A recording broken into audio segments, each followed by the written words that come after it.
बड़ा सवाल आज उठाया शादाब चौहान। मैं 40 सेकंड से मैं आपसे इसका जवाब चाहता हूं।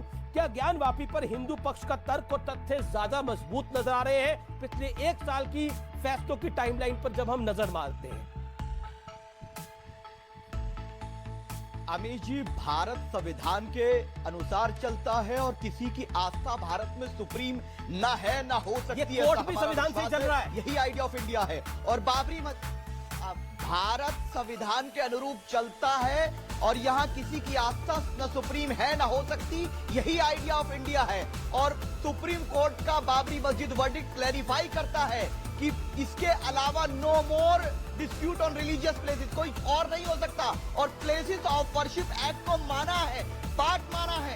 दूसरी चीज ये है कि जब तक वो कानून ऑलरेडी एग्जिस्ट करता है तो अदालत कैसा उस पर डिस्कशन कर रही है, किसके कितने दावे मजबूत है, कोई मैटर नहीं करता। हम और मस्जिद नहीं गंवाने वाले हैं। हम मस्जिद की हिफाजत के लिए आखिरी सांस तक लड़ेंगे। नहीं, आप हमारे मतलब आपको मत सिखा। मेरे साथ विष्णु जैन है, काफी देर से अपना हाथ खड़ा करे। विष्णु जैन, 50 सेकंड आपके पास। मैं ये कहना चाहता हूँ अमीर जी अपने ओपनिंग रिमार्क्स में कि शादाब भाई ने जो सुप्रीम कोर्ट को कोट किया और ये कहा कि सुप्रीम कोर्ट ने ऐसा कहा है कि राम मंदिर के अलावा और कोई केस चल नहीं सकता है, ये सुप्रीम कोर्ट के जजमेंट का कंटेम्प्ट है। और मैं चैलेंज के साथ उनको कहना चाहता हूँ, प्लीज मुझे वो पैरा नंबर बताएं जहाँ पे सुप्रीम कोर्ट ने ऐसी फाइंडिंग दी है कि राम मंदिर के अलावा और कोई केस ऐसा चल नहीं सकता है। बताइए ऐसा पैरा बताएं। ये गलत सुप्रीम कोर्ट को कोर्ट पहला नंबर पूछा, दूसरी बात शादाब को चैलेंज किया है, शादाब चौहान को। ये चैलेंज एक्सेप्ट करते हैं तुरंत। शादाब चौहान, पैरा नंबर तुरंत बता दीजिए। पैरा नंबर तुरंत बताइए। बिल्कुल बता, पैरा नंबर बताइए। इनका मुंह बंद करिए आप पहले। सुन लीजिए।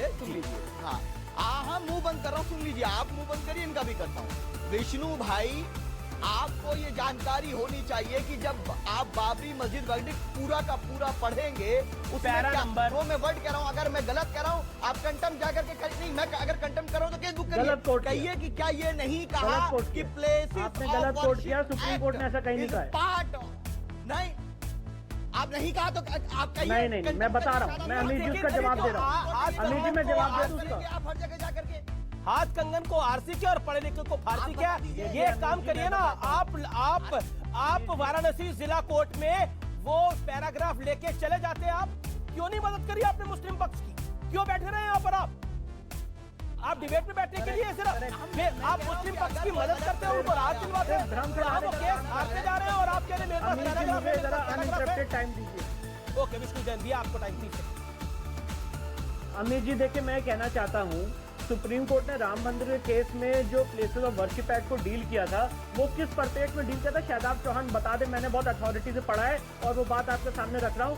जस्टिस धर्मवीर शर्मा ने, जो इलाहाबाद हाईकोर्ट के जज थे, वन ऑफ द 3 जजेस, उन्होंने प्लेसेस ऑफ वर्शिप एक्ट के धार्मिक स्वरूप को डिफाइन किया था और ये कहा था धार्मिक स्वरूप तय करने से प्लेसेस ऑफ वर्शिप एक्ट नहीं रोकता है। उसी चीज को सुप्रीम कोर्ट ने एक ऑर्बिटर फाइंडिंग को अपने ऑर्बिटर फाइंडिंग से कहा था कि प्लेसेस ऑफ वर्शिप एक्ट इस देश के सेक्युलरिज्म का एक अभिन्न अंग है। और ये भी कहना चाहता हूँ अमीर जी, जब प्लेसेस ऑफ वर्शिप एक्ट की कॉन्स्टिट्यूशनल वैलिडिटी हमने सुप्रीम कोर्ट में चैलेंज की तो सुप्रीम कोर्ट ने नोटिस जारी किया और भारत सरकार के सॉलिसिटर जनरल ने कहा, ये उनकी पर्सनल ओपिनियन थी कि वहाँ पे ये चीजें नहीं आती है। सुप्रीम कोर्ट ने जो राम मंदिर के केस में फैसला दिया वो ऑर्बिटर था।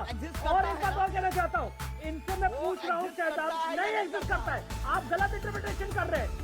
और वाराणसी की सिविल कोर्ट ने इन सारी चीजों को देखते हुए, क्योंकि सुप्रीम कोर्ट की ऐसी कोई अथॉरिटी नहीं है, उसके बाद ये होल्ड किया कि यहाँ पे places of worship act apply नहीं करता है।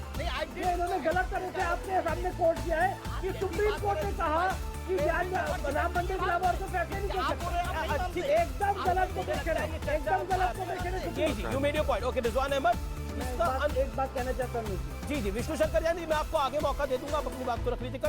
रिजवान अहमद बोल ले 50 सेकंड। रिजवान अहमद, इसका अंत है कि नहीं है? जय हिंद वंदे मातरम। कहाँ तक जाएगी ये कहानी? जय हिंद वंदे मातरम। ये एक लॉजिकल सवाल पूछा जय हिंद वंदे मातरम जी।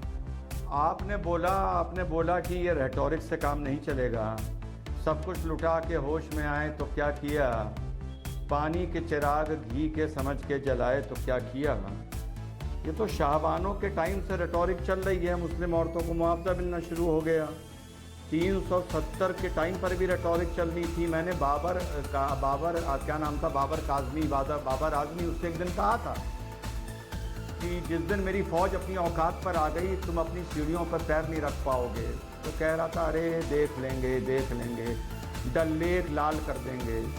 चलो भैया, ट्रिपल तलाक बाबर में भी कादरी। ऐसी रेटोरिक थी, राम मंदिर में, हाँ बाबर कादरी। तो मैंने बोला था उससे, जिस दिन फौज औकात पे आ गई तुझे सीढ़ियों पे पैर नहीं रखने देगी, वही हुआ। राम मंदिर की 30 साल इन्होंने रेटोरिक पे निकाल दी है। तो ये इनकी आदत है, ये आदत से मजबूर हैं लंबी लंबी बातें फेंकने की।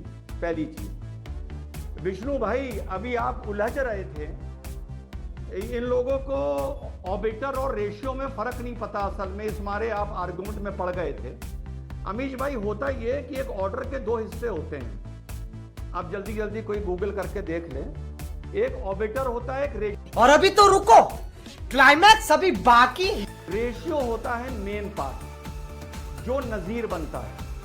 जो ऑर्बिटर होता है वो एक ऑब्जर्वेशन होता है ऑनरेबल कोर्ट के जज का, लेकिन वो जजमेंट का पार्ट नहीं माना जाता।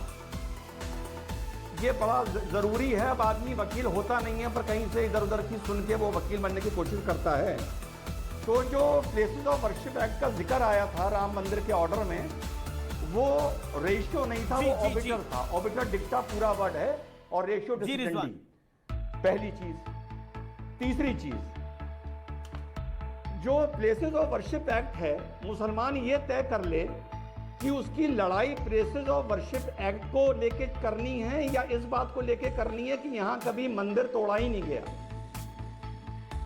वो कभी कहता है मंदिर तोड़ा ही नहीं गया, कभी कहता है प्लेसेस ऑफ वर्शिप एक्ट, कभी कहता है मंदिर तोड़ा नहीं गया, कभी कहता है प्लेसेस ऑफ वर्शिप एक्ट। तो आदमी को अपनी लाइन ऑफ डिफेंस तय कर लेनी चाहिए कि वो किसके दम पर लड़ेगा।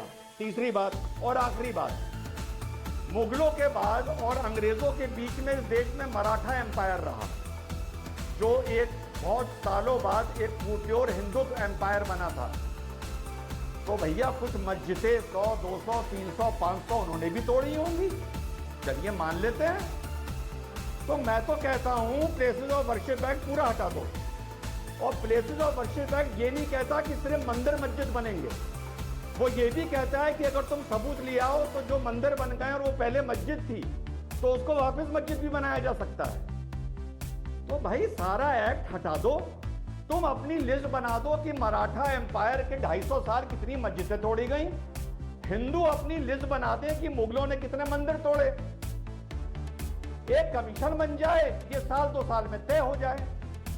ये कमबख्त क्या कारण है कि मराठा एम्पायर होने के बावजूद कभी कोई मुसलमान ये कहता नहीं मिलता कि हमारी मस्जिद तोड़ के मंदिर बनाया गया। ठीक है, लेकिन ये बेचारा हिंदू ही क्यों मातम करता हुआ मिलता है कि हमारे मंदिर तोड़ के मस्जिदें बनाई गई।